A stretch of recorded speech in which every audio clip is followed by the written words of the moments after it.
దేవుని పరిశుద్ధమైన నామంలో ఈ సాయంకాల సమయము ఈ లెంటు ఆరాధనలో మనం పాలు పంచుకోవడానికి దేవుడిచ్చినటువంటి ఇటు సదవకాశాన్ని బట్టి మొదటిగా దేవాది దేవునికి నిండు వందనాలు చెల్లించుకుందాం. అదే రీతిగా ఈ దిన వాక్య పరిచర్య చేయడానికి మరి గృహంలో చేరి వాక్యాన్ని అందించడానికి ఏర్పాటు చేయబడినటువంటి అంశాన్ని బట్టి, విత్తబడే వాక్యానికి బట్టి మరి ఈ దినం నన్ను ఇక్కడ ఏర్పాటు చేసినటువంటి స్థానిక సంఘ కాపరి గారికి, మరి డీకెన్ గురువుల వారు థామస్ గారికి, ప్రెసిడెంట్ ఇన్ఛార్జ్ గారికి, ప్యాస్టేట్ కమిటీ సభ్యులందరికీ, సంఘ విశ్వాసులందరికీ నా నిండు కృతజ్ఞతలు నేను తెలియజేసుకుంటున్నాను. మరి ప్రత్యేకంగా ఈ దిన ఈ ఆరాధనలో ఉన్నటువంటి కుటుంబాలను నేను ఒకసారి జ్ఞాపకం చేస్తున్నాను. మరి శ్రీమతి దీవెనమ్మ గారిని బట్టి వారి కుమారులు ముగ్గురు, సుధాకర్ గారి ఫ్యామిలీ, వారికి పిల్లలు, అలాగే ప్రభాకర్ గారి కుటుంబం, వారి పిల్లలు, సతీమణి, అలాగే వారి మూడో కుమారుడు దినాకర్ అండ్ ఫ్యామిలీ, మరి వీరితో పాటు మిస్టర్ ఏ డానియల్, వారి కుటుంబం, వారి సతీమణి, వారి పిల్లలు, వీరందరూ ఈ దినం ఈ ఆరాధనలో ఒక కేంద్రంగా ఈ గృహాన్ని ఏర్పాటు చేసుకొని ఈ గృహంలో దేవుని యొక్క వాక్యం విత్తబడడానికి, వాక్యం అందించబడడానికి ఏర్పాటు చేసుకొని ఇక్కడ మనం అందరం కూడా దేవుని వాక్యాన్ని వినడానికి వచ్చామనేది ఒక జ్ఞాపకం ఉంచుకోవాలి. ప్రాముఖ్యంగా దేవుని సన్నిధిలో మానవుడు ఎప్పుడైతే దేవునితో ఇష్టపడి జీవించాలని ఆశ కలిగి ఉంటాడో అప్పుడే మానవుణ్ణి పడవేయడానికి అపవాది ప్రయత్నం చేస్తూ ఉంటాడు. ఆ అపవాది నుంచి ఒక జయాన్ని పొందాలన్నా, అపవాది మీద జయము పొంది మన జీవితాన్ని సవరించుకోవాలన్నా కూడా దేవుని వాక్యమే చాలా ప్రాముఖ్యమైనది అని గమనించాలి. అలాగే మరి ఇక్కడ నేను అభినందిస్తున్నాను, ఇక్కడ చాలామంది చిన్న బిడ్డలు ఉన్నారు. మీరందరూ కూడా విద్యాభ్యాసాన్ని పొందడానికి భగవంతుడు మనకిచ్చిన జ్ఞానంతో పాటు, ఈ లోక జ్ఞానంతో పాటు దైవికమైన జ్ఞానం కూడా ఎదగాలని, పెంపొందించుకోవాలని మరి మీరు చక్కగా చదువుకోవడానికి ఈ మేడగదిలోకి వచ్చి మీరు అందరూ ప్రయాసపడుతున్నారు. దేవుడు మిమ్మల్ని అందరినీ దీవించును గాక. మీకు మంచి ఆరోగ్య బలములతో, జ్ఞానంతో మీరు నింపబడి రాబోయే దినాల్లో ఒక మంచి జ్ఞానవంతులుగా మీరు ఈ లోకంలో ఎదగాలని నేను ఆశపడుతున్నాను. మిమ్మల్ని కూడా కుటుంబీకులతో పాటు, సంఘంతో పాటు ఈ చిన్నారి బిడ్డల్ని కూడా నేను దేవుని వాక్యంలోకి ఆహ్వానిస్తున్నాను. ఈ దినము చదవబడిన వాక్యాన్ని మనం పరిశీలించి చూసినట్లయితే అపొస్తలుడైన పౌలు గలతీ పత్రికకు 6వ అధ్యాయంలో ఒక వచనంలో 14వ వచనంలో రాయబడిన మాట నేను మళ్ళీ మీకు చదువుతాను. అయితే మన ప్రభు అయిన యేసుక్రీస్తు సిలువ యందు తప్ప మరి దేని యందును అతిశయించుట నాకు దూరమవును గాక. దాని వలన నాకు లోకమునకు నేనును సిలువ వేయబడి ఉన్నాను.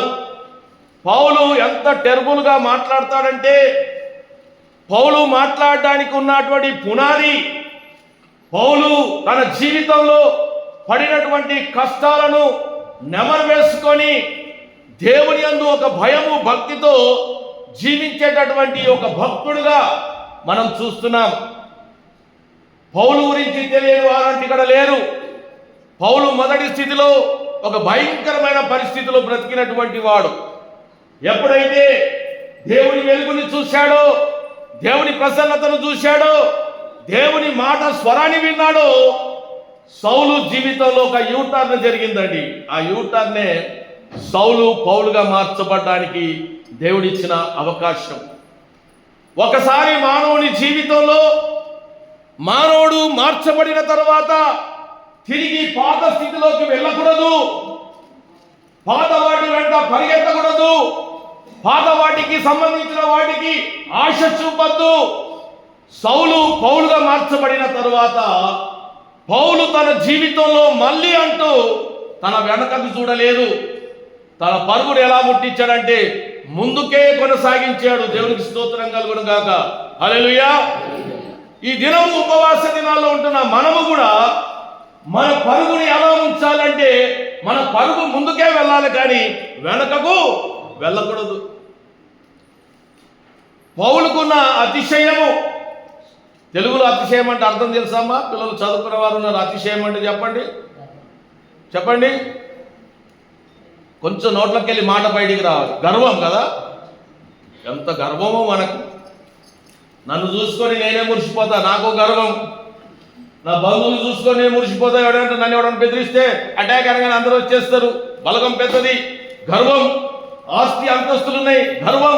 నాంత మొగోడే లేడు, గర్వం. అయితే ఒక్కొక్కసారి నాకు అనిపిస్తుంది, నేను ఆరాధించే దేవుడు నాకున్నందుకు నేను గర్విస్తున్నాను. నేను ఆరాధించే దేవుడు నన్ను బ్రతికించగలిగేవాడని నేను గర్విస్తాను. అయితే పౌలు చెప్తున్న మాట ఎంత హృదయాలను కదిలించేదంటే సిలువ కనబడుతుందండి. సిలువ దేనికి సాదృశ్యం అమ్మా? చూస్తే బాధ అనిపిస్తుంది కదా. అయ్యో, నా కోసమే నా తండ్రి ఆ సిలువ మీద ప్రాణం పెట్టావు. ఈరోజు ఆ సిలువ గురించి పౌలు చెప్తున్నాడు. ఆ సిలువ యందే నేను అతిశయిస్తున్నాను. నా గర్వం ఏంటంటే నన్ను బ్రతికించిన దేవుడు, నన్ను మార్చిన దేవుడు, నా కొరకు కల్వరి సిలువ మీద ప్రాణం పెట్టిన యేసయ్య ఎక్కడైతే ప్రాణం పెట్టాడో ఆ సిలువనే నా జీవితానికి ఒక అతిశయం. చెప్పకూడదమ్మా? ఒక అతిశయం, ఒక గర్వం ఉండాలి. ఈరోజు సమాజంలో, దేశంలో, ప్రపంచంలో నేను యేసయ్య నమ్మిన బిడ్డనని మనం గర్వించాలి.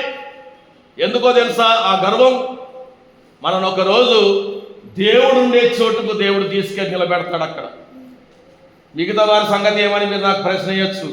జవాబు నా దగ్గర లేదు. ఆ జవాబు ప్రతి ఒక్కరి జీవితానికి రావాలంటే యేసయ్యను వెంబడించాలి, యేసయ్యను నమ్ముకోవాలి.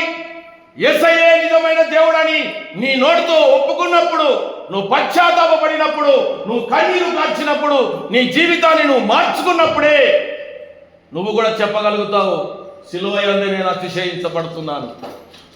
ఈ దినము సిలువను మనం చూస్తాం. నేను ఆయా సందర్భాల్లో చెప్తుంటాను మందిరాల్లో సిలువ గురించి. 3 రకాల సిలువలు ఉంటాయంట. మొదటి రకమైన సిలువ ఏంటంటే ఒక ఫ్యాషన్ క్రాస్. ఫ్యాషన్ క్రాస్ అంటే తెలుసు కదా. ఫ్యాషన్ అంటే డిజైన్లు చేస్తాం. ఈ రోజుల్లో ఫ్యాషన్గా పిల్లో కవర్ మీద కూడా మనం సిలువ వేసుకుంటాం. ఆ పిల్లో కవర్ మీద సిలువ వేసి ఎక్కడ పెడతాము? తల కింద పెట్టుకుంటాం. పరదాకు సిలువ వేస్తాం.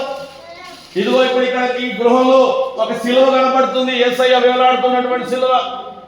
దీన్ని మనం ఇక్కడ ఏం చేసాం? దానికి లైటింగ్ డెకరేషన్ చేసి ఇక్కడ పెట్టాం. ఎప్పుడైనా మనము స్నానం చేసి ఇంట్లోకి వెళ్ళి బయటికి వెళ్ళాలన్నప్పుడు, అయ్యో నా దేవాలయం, నా ప్రయాణానికి నేను వెళ్తున్నాను, లేక నా ఉద్యోగ ధర్మానికి వెళ్తున్నాను, ఇదిగో నా కష్టంలో, నా సుఖంలో ఇక నువ్వు నాకు తోడుగా ఉండాలని మనం ఏం చేస్తుంటే అక్కడికి వెళ్ళి కొంచెం ప్రార్థన చేసుకుని వెళ్ళిపోతాం, అంతే. ఒక ఫ్యాషన్గా ఈ రోజుల్లో చెవులో కానీ మంగళసూత్రంలో కావచ్చు, ఏ దాంట్లోనే కూడా సిలువను వేస్తున్నాం, కానీ ఆ సిలువ విలువను గ్రహించడం లేదు. రెండవది చూస్తాం, మెటీరియల్ క్రాస్. మొదటిది ఫ్యాషన్ క్రాస్, రెండవది మెటీరియల్ క్రాస్. మెటీరియల్ క్రాస్ అంటే ఒక ఇనుముతో కానీ ఈ రోజుల్లో ఫైబర్ తోటి చేసి లోపల ట్యూబ్లైట్ పెట్టి చర్చ్ మీద పెడుతున్నారు. మనం వెళ్తా ఉంటాము, నడిపెల్లి దాటగానే నడిపెల్లి కనబడుతుంది, సిలువ కనబడుతుంది. ధర్మారావుగానే ఆర్సీఎం సిలువ కనబడుతూ ఉంటుంది. బండ్లో ప్రయాణం చేసుకుంటూ ఇట్లా అనుకుంటూ పోతూ ఉంటాము, కానీ ఆ సిలువను చూసినప్పుడు దాని విలువను గ్రహించం, వెళ్ళిపోతూ ఉంటాం. ఇనుప రాడుతో పోత పోసి పెట్టింది ఉంటుంది మెటీరియల్గా. ఇప్పుడు చూడండి, మన మెమోరియల్ చేపల మీద ఎంత పెద్ద దొడ్డుగా ఏ మూల నుంచి, ఏ కోణ నుంచి 4 దిక్కులకు వెళ్ళి చూసినా సిలువనే కనబడుతూ ఉంటుంది. ఒక అద్భుతమైన స్ట్రక్చర్ అది. కానీ ఒక 3వ రకమైనటువంటి సిలువ ఉందంట, దాని పేరు రగ్గడ్ క్రాస్ అంట. మీరు గూగుల్లో కొట్టి చూడండి, రగ్గడ్ క్రాస్ అంటే ఏమొస్తుందంటే ఒక మ్రాను నుంచి తీయబడినటువంటి చక్క కర్ర. ఆ కర్రకు కష్టం తెలుసంట, బాధ తెలుసంట, దుఃఖం తెలుసంట, వేదన తెలుసంట, అన్ని తెలుసంట. ఎందుకంటే ఒక చెట్టుని నరికినప్పుడు అది ఎంత బాధపడుతుందో, ఆ చెట్టులోకి వెళ్ళి తీయబడిన మ్రానుని చెక్కినప్పుడు అది ఎంత బాధపడుతుందో, దాన్ని తిరిగి రెండిటిగా మలిచి ఇలా నిలువుగా అడ్డంగా పెట్టి కొట్టినప్పుడు, దాని ఒక అమర్చినప్పుడు, దాని ఒక ఆకారం తేయడానికి అది ఎన్ని దెబ్బలు పడితే తప్ప ఒక సిలువ కనబడతా ఉంటుంది. ఆ సిలువ ఒక మ్రాను నుండి తీయబడినటువంటి సిలువగా చూస్తున్నాం. అందుకే మ్రాను నుండి తీయబడిన సిలువ మనందరి కొరకు గుడ్ ఫ్రైడే రాగానే ఎన్నో రోజు మనం ఆరాధన చేస్తామండి? శుక్రవారం కదా, గుడ్ ఫ్రైడే అంటే శుక్రవారం. వారములో మొదటి దినం ఏదైనా ఉందా అంటే అది ఆదివారము. ఆదివారం నుంచి శుక్రవారానికి మనం లెక్కేస్తే 6వ రోజు. ఆ 6వ రోజు కల్వరి శిలువ మీద యేసు ప్రభు నా కొరకు ప్రాణం పెట్టాడు. 6వ రోజు ఈ సృష్టి యావత్తులో అన్నింటినీ సిద్ధం చేసిన తర్వాత 6వ రోజు దేవుడు మానవుని సిద్ధం చేశాడు. బాగా జ్ఞాపకం పెట్టుకోండి. ఏ రోజైతే 6వ రోజు ఈ లోకంలోకి దేవుడు మానవుని సిద్ధం చేశాడు, ఆ మానవుని సిద్ధం చేసిన దేవుడే 6వ రోజు ఆ మ్రాను మీద తన ప్రాణాన్ని ఆ కల్వరి గొల్గాత మీద నీ కొరకు నా కొరకు ప్రాణం పెట్టడానికి ఇష్టపడ్డాడు. అలాంటి సిలువను చూస్తూ చెప్తున్నాడు పౌలు ఏమని, అయితే మన ప్రభు అయిన యేసుక్రీస్తు సిలువ యందు తప్ప మరి దేని యందును అతిశయించుట నాకు దూరమవును గాక. బైబిల్లో చూస్తే అతిశయం గురించి చూస్తే కీర్తనకారుడు చెప్తున్నాడు 20వ కీర్తన 7వ వచనం చెప్తున్నాడు, కొందరు రథములను బట్టి కొందరు గుర్రములను బట్టి అతిశయిస్తున్నారు. దేని బట్టి? వారికి ఉన్నటువంటి బలగాన్ని బట్టి, ఆస్తిపాస్తులను బట్టి, రథములను బట్టి, గుర్రాలను బట్టి అతిశయిస్తుడు. కొందరైతే వారికి ఉన్న పేరును బట్టి, వారికి ఉన్న రాజకీయ బలగాన్ని బట్టి, వారికి ఉన్న బంధుత్వాలను బట్టి, వారికి ఉన్నటువంటి ఉద్యోగాన్ని బట్టి, వారికి ఉన్న బలాన్ని బట్టి వారందరూ కూడా వారి స్థితిగమనాలను బట్టి అతిశయిస్తున్నారు. సిలువ అంటే ఒక నిలువు కర్ర, అడ్డు కర్ర. నిలువు కర్ర లేకుండా అడ్డు కర్ర ఉండడము సాధ్యము కాదు. అలాగే మానవుని జీవితంలో, మన జీవితాల్లో కూడా మనం జీవించాలంటే దేవుడి సహాయం లేకుండా మానవుడు జీవించడము అసాధ్యం. ఎవరైనా చెప్పగలుగుతారు ఇక్కడ కూర్చున్న వాళ్ళు, నాకు నేనుగా బ్రతుకుతున్నాను, నాకు వచ్చే జీతాన్ని బట్టే నేను బ్రతుకుతున్నాను, నాకు ఏ దేవుడితో సంబంధం లేదని అనగలుగుతారా? అనలేము. ఎందుకంటే నువ్వు చేసే ఉద్యోగానికి కూడా 31 రోజులు నువ్వు కష్టపడితే నీ చేతికి వేతనం రావాలి అంటే, నువ్వు ఆరోగ్యంగా ఉండి డ్యూటీ చేయగలగాలంటే దాని వెనక దేవుని కృప లేకపోతే నువ్వు చెయ్యలేవు. మరి ఆ రోజుల్లో ఎవరైనా మరణశిక్ష వేయాలంటే ఆనాటి రోమన్ ప్రభుత్వం ఏం చేసేదంటే శిలువ శిక్ష ద్వారానే వారిని మరణానికి తీసుకొని వెళ్ళేవారు. ఆనాటి శిలువను చూడగానే అనేకులకు ఏం కలిగేదంట? భయం కలిగేది. అందుకే మనం శిలువను చూసినప్పుడు మనం జ్ఞాపకం చేసుకోవాలి, మన స్థితిని జ్ఞాపకం చేసుకోవాలి. ప్రభువా, నేను ఎలాంటి స్థితిలో ఉంటే నన్ను నువ్వు మార్చావు, నేను ఎలాంటి భయంకరమైన పరిస్థితిలో బ్రతుకుతుంటే నన్ను నువ్వు మార్చుకున్నావని శిలువను చూసినప్పుడు జ్ఞాపకం చేసుకోవాలి. ఒకప్పుడు నేను వ్యభిచారిని కావచ్చు, ఒకప్పుడు నేను దొంగని కావచ్చు, ఒకప్పుడు నేను మోసగాడిని కావచ్చు, ఒకప్పుడు నేను దొంగిలించిన వాడిని కావచ్చు, కానీ నీ సిలువ దగ్గరకు వచ్చినాక నా జీవితము మార్చబడింది అని మనం జ్ఞాపకం చేసుకోవాలి.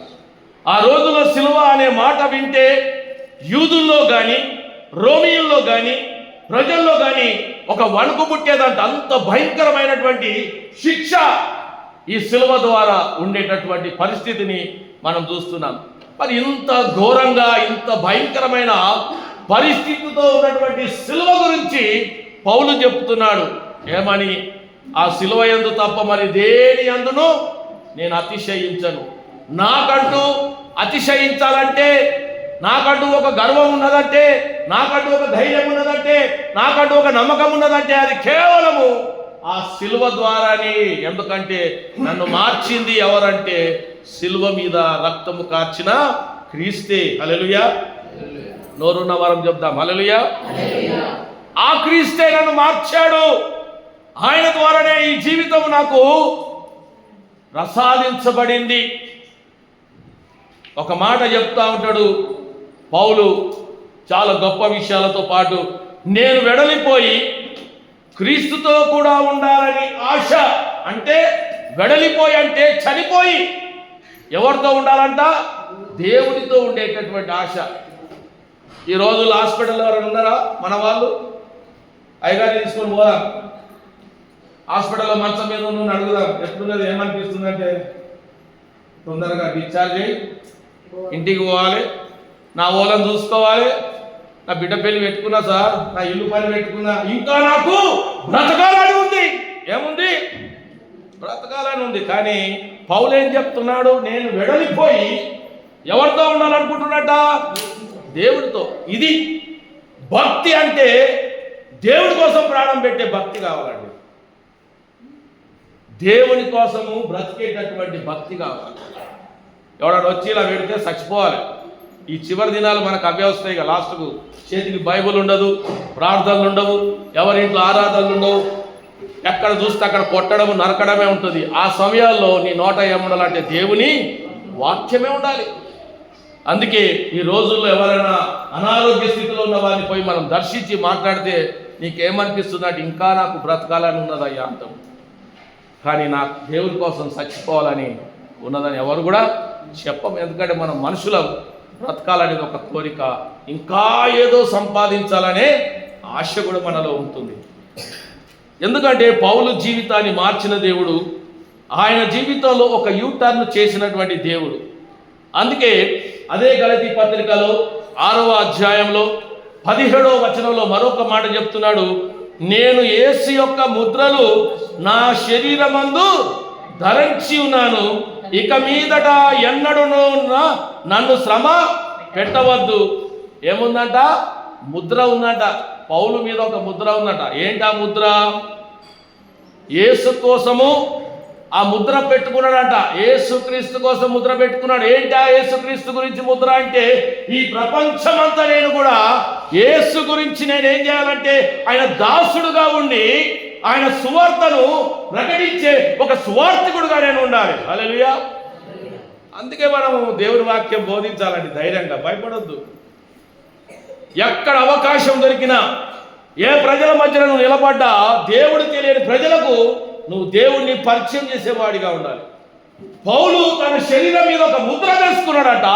ఆ ముద్ర ఎలాంటిదంటే, ఒక దాసుడుగా ఆయన కోసం తగ్గించుకొని ఒక సువార్థికుడుగా ప్రపంచమంతా కూడా దేవుణ్ణి తెలియపరిచేవాడిగా ఉండడానికి ఒక ముద్ర వేసుకున్నాడు. మరి మనం ఏం ముద్ర వేసుకున్నాం? ఈరోజు ఓటింగ్ పోతే ఒక ముద్ర వేసుకుంటాం. నేను ఓటు వేసినా అని మనం ఇట్లా పెడతాం ఫేస్బుక్లో. కానీ పౌలు వేసుకున్న ముద్ర చాలా గొప్పదండి. దేవుడి కోసము ఆయన సువార్తను ప్రకటించడానికి ఆయన వేసుకున్నటువంటి ముద్ర. ఈ దినము, ఈ ఉపవాస దినాల్లో ఉంటున్న మనము, ఈ ఉపవాస దినాల్లో 40 రోజుల తర్వాత మళ్ళీ మన పాత జీవితమే, అదే మటన్, అదే చికెన్, అదే దావత్లు అన్నీ. కానీ దేవుని కోసం ఒక ముద్ర వేసుకోవాలి బ్రతకడానికి. ఆ ముద్రను ధరించుకోవాలంటే మనం ఏం చేయాలంట? శిలువ యొక్క శక్తిని మనం గ్రహించేవారిగా ఉండాలి. ఆ ముద్ర నీవు నేను వేసుకోవాలంటే ఆ శిలువ యొక్క శక్తిని గ్రహించేవారిగా మనం ఉండాలంట. అందుకే పౌలు శిలువ అంటే చాలా మంది అనుకుంటారు ఏంటంటే పాపానికి, శాపానికి, శిక్షకు గుర్తు అనుకుంటారు. కాదండి, శిలువ అంటే విమోచన. చెప్పండి, ఏంటి శిలువ అంటే? ప్రత్యక్షత, నిరీక్షణ, ప్రేమ, త్యాగం అండి. అందుకే శిలువను చూడగానే మన జీవితం ఏంటో మనకు కనబడతా ఉంటుంది. ఆ విమోచన, మనం విడిపించిన విధానం, ఆయన ప్రత్యక్షత, ఆయన ఇచ్చినటువంటి దర్శనం, ఆయన నిరీక్షణ మనకిచ్చినటువంటిది ఒక రోజు పరలోక రాజ్యంలో ఉండేటటువంటిది. ఆయన ప్రేమ ఈ లోకంలో ఎవ్వరు చూపియనంత గొప్ప ప్రేమను ఆయన మన కొరకు చూపిస్తున్నాడు. త్యాగం ఈ లోకంలో ఎవ్వరు చేయనటువంటి త్యాగాన్ని చేస్తున్నాడు. కాబట్టి శిలువ శక్తిని కలిగి ఉండాలంటే మనం ఏం కలిగి ఉండాలి ఈ లోకంలో అంటే, మొదటిగా 3 విషయాలు చెప్పి నేను నా ప్రసంగాన్ని ముగిస్తాను. శిలువ శక్తిని కలిగి ఉండాలంటే మన జీవితంలో మొదటిగా శిలువను గూర్చిన జ్ఞానం కలిగి ఉండాలంట. ఏం కలిగి ఉండాలి? జ్ఞానం అంటే తెలుసు కదా, తెలివి, విజ్డమ్, జ్ఞానం కలిగి ఉండాలి. ఏంటి ఆ జ్ఞానం అంటే, ఈ లోక కళ్యాణానికి, ఈ లోకాని కోసము ప్రాణం పెట్టింది ఎవరైనా ఉన్నాడా అంటే ఏకైక వ్యక్తి ఆయన ప్రభువైన యేసు క్రీస్తు అని జ్ఞాపకం చేసుకునే జ్ఞానం కలిగి ఉండాలి. అలాగే ఈ లోకంలోకి వెళ్ళి తప్పించబడి పరలోకంలో చేరేటటువంటి భాగ్యాన్ని ఎవరైనా ఇయ్యగలిగేవాడు ఉన్నాడా అంటే ఆయన కూడా ఏకైక వ్యక్తిగా ఉన్నటువంటి యేసు క్రీస్తే. ఆయనలోనే లోక విమోచనం ఉన్నదని, సిలువలోనే అది జరుగుతుందని జ్ఞాపకం చేసుకునే జ్ఞానం కలిగి ఉండాలి. మనం ఈరోజు పెళ్లి చేసినప్పుడు ఆయగారు చెప్తాడు, జ్ఞానంతో సంసారం చేయాలమ్మా అంటాడు. భర్త దగ్గరికి పోగానే ఏమండి అంటే ఏమైంది అమ్మా అంటే వద్దులేవాడే గుద్దుతున్నాడు. జ్ఞానంతో కాపురం చేసుకోమాట. మీరు బలహీనం ఘటమని మీరు ఎరిగి మీరు జ్ఞానముతో మీ కాపురం చేసుకోమని చెప్తా ఉంటారు కుటుంబాల్లో పిల్లలకి. మరి దేవుని యొక్క జ్ఞానాన్ని మనం ఎలా సంపాదించుకోగలుగుతాం? ఆ శిలువను చూసినప్పుడు ఆ శిలువ వెనుక ఉన్నటువంటి జ్ఞానాన్ని మనం ఎలా తెలుసుకోగలుగుతామంటే ఈరోజు ఈ రక్షణకు కారణం అదేనని మనం జ్ఞానంతో జ్ఞాపకం చేసుకోవాలి. అందుకే జ్ఞానము చాలా అవసరమైంది. శిలువ మరణము క్రీస్తు పొందడం ద్వారా మరి మనకిచ్చిన ఆశీర్వాదాలు ఏంటి? ఆయన చనిపోతే మనకొచ్చిన ఆశీర్వాదాలు ఏంటి? ఒకసారి బైబిల్లో చూద్దాం. కొలస్సీలకు రాసిన పత్రిక 1వ అధ్యాయం 13వ వచనంలో మొదటి భాగంలో చెప్తాడు, ఆయన మనలను అంధకార సంబంధమైన అధికారముల నుండి విడుదల చేసి, హల్లెలూయా, ఎక్కడి నుంచి అంటే మనని విడుదల చేశాడు? అంధకారమైన బంధాలకలి మనని బయటికి విడిపించాడు. ఆ శిలువ మరణం ద్వారా మనని విడిపించిన దేవుడు మనకిచ్చిన ఆశీర్వాదాలు చాలా గొప్పయండి. మనని అంధకార సంబంధమైన అధికారం నుండి విడుదల చేశాడు. రెండవ విషయము అదే 13వ వచనంలో 2వ భాగంలో ఉంటుంది, తాను ప్రేమించిన తన కుమారుని యొక్క రాజ్య నివాసులుగా చేశాను. చూసారా? ఆ శిలువ మరణం ద్వారా పిల్లలు, ఆ శిలువ మరణం ద్వారా మనకేమిచ్చాడంట? తన కుమారుని యొక్క రాజ్య నివాసులుగా ఉండేటటువంటి భాగ్యాన్ని ఇచ్చాడు. అది మనం జ్ఞాపకం చేసుకోవాలి. మూడో విషయము కొలస్సీలకు రాసిన పత్రిక 1వ అధ్యాయం 22వ వచనంలో చెప్పబడుతున్న మాట, తన సన్నిధిని పరిశుద్ధులుగాను నిర్దోషులుగాను నిరపరాధులుగాను నిలవబెట్టుటకు, హల్లెలూయా, నిలవబెట్టడానికి ఒక పరిశుద్ధమైన జీవితాన్ని, ఒక నిర్దోషముగా మన ఏంది ఆ నిరపరాధులుగాను నిలవబెట్టడానికి ఆయన చేసినటువంటి త్యాగం అది మనకు ఒక ఆశీర్వాదంగా మార్చబడింది. ఆయన చనిపోతే శిలువ మీద మనకు వచ్చిన ఆశీర్వాదాలను ఎప్పుడైనా జ్ఞాపకం చేసుకుంటున్నామా? ఈరోజు మన కుటుంబాలు చీకట్లోకి వెళ్ళి వెలుగులోకి వచ్చాయంటే అది నీ గొప్పతనం, నా గొప్పతనం కాదు, మనం పెట్టుకున్న క్యాండిల్ వల్ల కాదు. అర్థమైందా? దేవుడు వెలిగిస్తే తప్ప కుటుంబాలు వెలగవు. దేవుడు వెలుగుని ఇంట్లో పెడితే తప్ప ఆ కుటుంబాలు సంతోషంగా ఉండవు.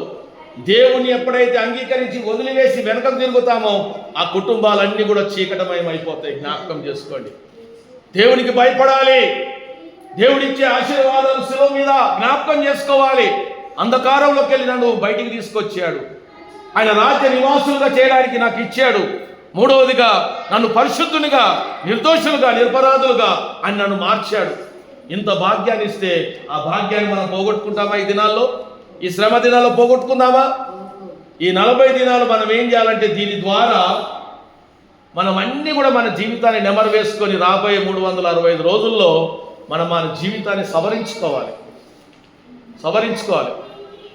ఒక ఆయన రైల్వే స్టేషన్లో ఉన్నాడట, ఛాయ్ అమ్ముతున్నాడట. రైల్వే స్టేషన్లో ఛాయ్ అని అమ్ముతున్నాడట. చీకటి అయిపోయింది, రాత్రి అయిపోయింది. ఒక ట్రైన్ వచ్చి ఆగింది, రైలు బండి వచ్చి ఆగింది. ఆయన ముందటి రూమ్ నుంచి లాస్ట్ ఇంజన్ నుంచి లాస్ట్ వరకు ఆ జెండా ఊపుతారు కదా, అక్కడ దాకా ఛాయ్ అనుకుంటూ పోయినట్ట. ఎవ్వరు కొనుక్కోలేదట. ఒక ఆయన బయటలో పెడితే వచ్చాలేదట, ఏం సార్ ఇంత పెద్ద ట్రైను, ఒక్కడు కూడా ఛాయ్ కొనుక్కోలేదు. ఇంత ఘోరమా సార్ అంటే ఆడు జెండా ఊపిటాను అన్నట. పిచ్చోడా, ట్రైన్ కాదురా, గూడ్స్ అన్నాడు. ఏమన్నాడు? ఇది ట్రైన్ కాదు, గూడ్స్ లో మనుషులు ఎదుర్కొంటారా అంటే వీడికి ఒకటే తెలుసు, రైల్వే స్టేషన్లో కూత ఇచ్చిందా ఛాయ్ అనుడే తెలుసు. క్రైస్తవ జీవితంలో కూడా మనం ఇలాగే ఉండిపోయాము.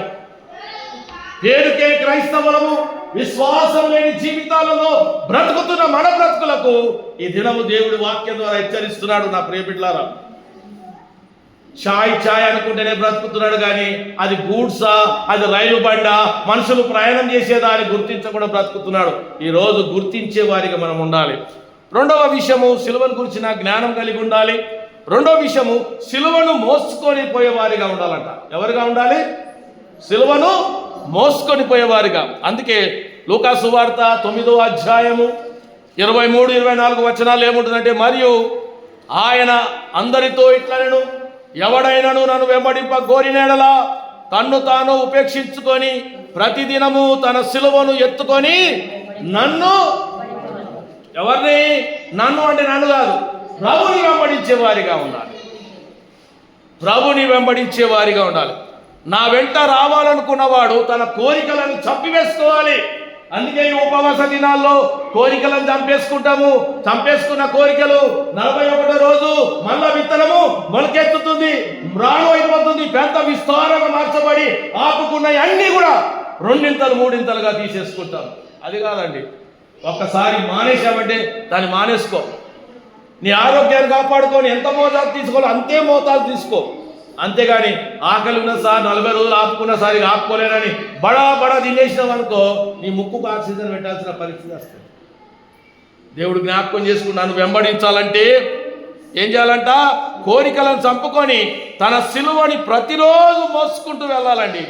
సిలువను మోసుకొని వెళ్ళాలంటే కర్ర చేసుకొని ఒకటి ఇంటిలో పెట్టుకొని పోవడం కాదు, ఆయన సువార్తను ప్రకటించాలి.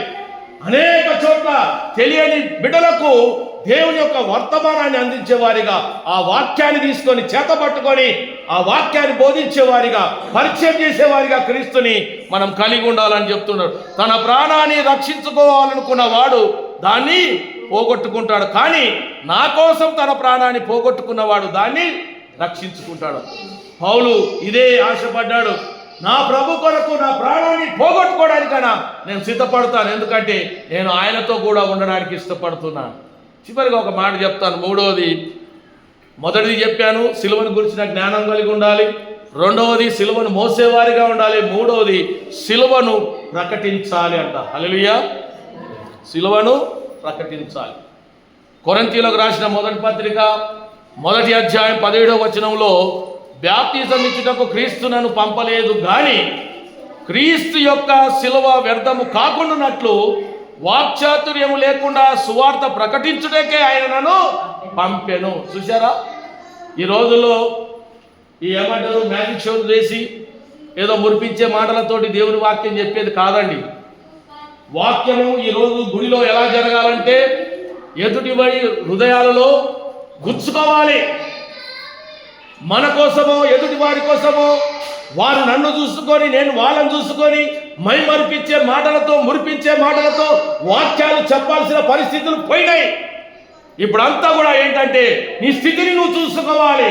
నీ అద్దంలో నీ ముఖాన్ని చూసుకున్నట్టుగా బైబిల్లో నీ జీవితాన్ని నువ్వు చూసుకోవాలి. ప్రతి దినము కూడా దేవునితో పెనుగులాడేటటువంటి పరిస్థితి మనకు వచ్చింది. జీవితాన్ని మార్చుకోవాలి. దేవుని ప్రకటించేవారిగా మనం ఉండాలని దేవుని వాక్యం బోధిస్తున్నది. అందుకే అన్యులకు ప్రకటించుటే, క్రీస్తు గురించి ప్రకటించుటే నా పని. అందుకే అనేకులకు అన్య జనాంగానికి ప్రకటించడానికి ఆయన సిద్ధపడి లోకంలోకి వెళ్ళినటువంటి వాడు. ఈరోజు చూడండి, దేవుని మందిరం మీద, కొన్ని మందిరాల మీద ఏముంటుందంటే, నా మందిరం సమస్త జనులకు ప్రార్థన మందిరం. నువ్వు ఆ వాక్యాన్ని అంగీకరించలేదా? ఆ వాక్యాన్ని స్వీకరించలేదా? ఆ దేవునికి నువ్వు దూరం అయిపోయావా? దేవుడు నువ్వే కాదు, నీ స్థలంలో మరొకరిని ఏర్పాటు చేసుకొని ఆయనతో ఆయన కార్యాన్ని చేపించుకుంటాడు. అప్పుడు బోర్డు మారిపోద్దండి. ఏమంటారంటే, నా మందిరము సమస్త అన్యజనులకు ప్రార్థన మందిరం. ఒకప్పుడు నీకు ఇచ్చాను, నువ్వు పోగొట్టుకున్నావు. తెలియని ప్రజలకు వాక్యం చెప్పాను, ప్రజలు అంగీకరించారు. ఈరోజు ఈ మందిరం ఎవరిది? అన్యజనులు. ఈరోజు అందుకే సంఘాలలో చూడండి, అసెంబ్లీ హాల్లో చూడండి, అందరు క్రైస్తవులు వస్తారమ్మా? అందరూ దేవుడిని నమ్మిన బిడ్డలు వస్తారా? బాప్తిజం తీసుకున్న వారే వస్తారా? లేరు. దేవుల్లో ఎరగని వారు, దేవుడు అంటే తెలియని వారు, బాప్తిజం తీసుకుని వారు కూడా ఎందుకు వస్తారంటే, ఒక విశ్వాసం, ఒక నమ్మకం. ఈ స్థలం మా పట్ల చేసిన గొప్ప కార్యాలు, ఈ దేవుడు చేసిన అద్భుతమైన కార్యాలు, ఈ లోకంలో ఎవరు చేయని కార్యాల ద్వారా మేము మా జీవితాల్లో మార్చబడిన మేము ఈ స్థలాన్ని మర్చిపోలేము. కృతజ్ఞత కలిగి ఉండాలి. అందుకే ఎప్పుడు నాతోటే అవుతుంది అనుకుంటే నీతోటి ఏమి కాదు. దేవుడు నీ స్థలంలో మరొకరిని ఏర్పాటు చేసుకొని తన కార్యాన్ని ముందుకు కొనసాగించేవాడిగా ఉంటూ ఉంటాడు. కాబట్టి అన్యులకు ప్రకటించుటే, క్రీస్తు గురించి ప్రకటించుటే ఆయన పని. అందుకే దేవునితో మనం ఏం చేయాలంట? సమయాన్ని గడపాలంట, దేవునితో ఉండడానికి ఇష్టపడే వారిగా ఉండాలంట. అందుకే ఎవరైతే మన జీవితంలో పరిశుద్ధ గ్రంథాన్ని తలవంచి ఎవరైతే చదువుతారో వారి జీవితాల్లో దేవుడు తలెత్తుకునే స్థితిని కలుగజేస్తాడు. చెప్పలు కొడదాం ఒకసారి మనం అందరం.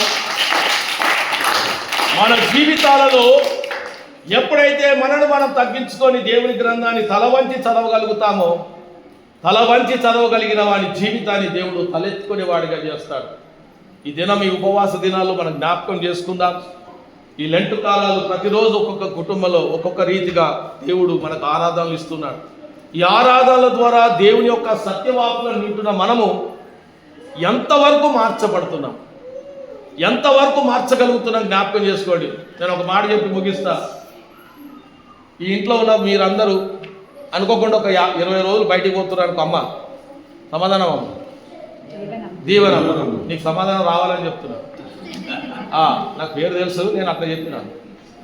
దీవెనమ్మ ఒక 20 రోజులు మీరు బయటికి పోతురు, మీరు అన్ని లైట్లో కుల్ల పెట్టిపోతారా, బంద్ చేసిపోతారా? అన్ని బంద్ చేస్తారు, కానీ ఇంట్లో ఒకటి బంద్ చేయరు కదా. ఫ్రిడ్జ్ ఒకటి పెడతారు, చదువు సాయంత్రం అన్నీ ఉంటాయి, ఖరాబ్ కావద్దని ఫ్రిడ్జ్ మాత్రం ఆన్లో పెడతారు. ఇక మిగతా అన్ని బంద్ చేస్తారు. మనం కూడా ఈ లోకంలో కోట్ల వ్యక్తుల మధ్యన ఉన్నప్పటికీ, కోటాను కోట్ల ప్రజలు ఉన్నప్పటికీ కూడా మన సంబంధం ఎప్పుడు ఎవరితో కలిసి ఉండాలంట? చెప్పండి, ఎవరితో? దేవుడితో కలిసి ఉండాలి. ఈ లోకంలో ఎవరితో కలిసి ఉండగలవకుండా ఏం కాదు, అన్ని స్విచ్ ఆఫ్ చేసుకోండి, కానీ ఒక్క కనెక్షన్ మాత్రం కంటిన్యూ పెట్టుకోండి ఎప్పుడు కూడా. ఎవరితోటి? అది పెట్టుకుంటే అందులో ఉన్న వస్తువు ఖరాబ్ కాదు, అందులో ఉన్న వస్తువు కూలిపోదు, అది మళ్ళీ పనికొస్తుంది. దేవుడితో సంబంధం ఉంచుకున్న వాడి జీవితము ఎప్పటికైనా అది బాగుపడే జీవితం. హల్లెలూయా.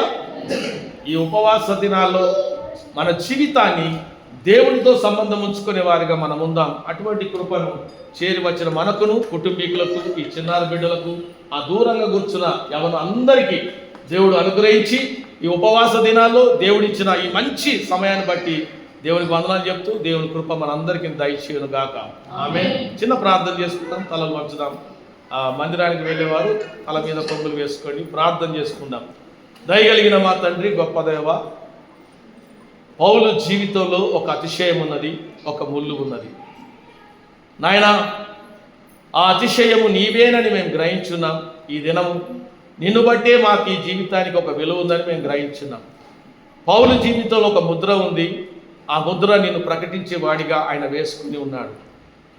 అలాంటి జీవితాన్ని మేము కూడా మా జీవితాల్లో వేసుకొని నిన్ను ప్రకటించే వారిగా, మేము అతిశయపడకుండా, ఈ లోకము వాటిని చూసి అతిశయపడకుండా, మా అతిశయం అంతా నిన్ను బట్టే మేము ఉండడానికి నీ కృపా సన్నిధి మాకు దయచేయమని మా ప్రభువును రక్షకుడైన యేసుక్రీస్తు నామములో ప్రార్థించి వేడుకొంటున్నాం తండ్రి.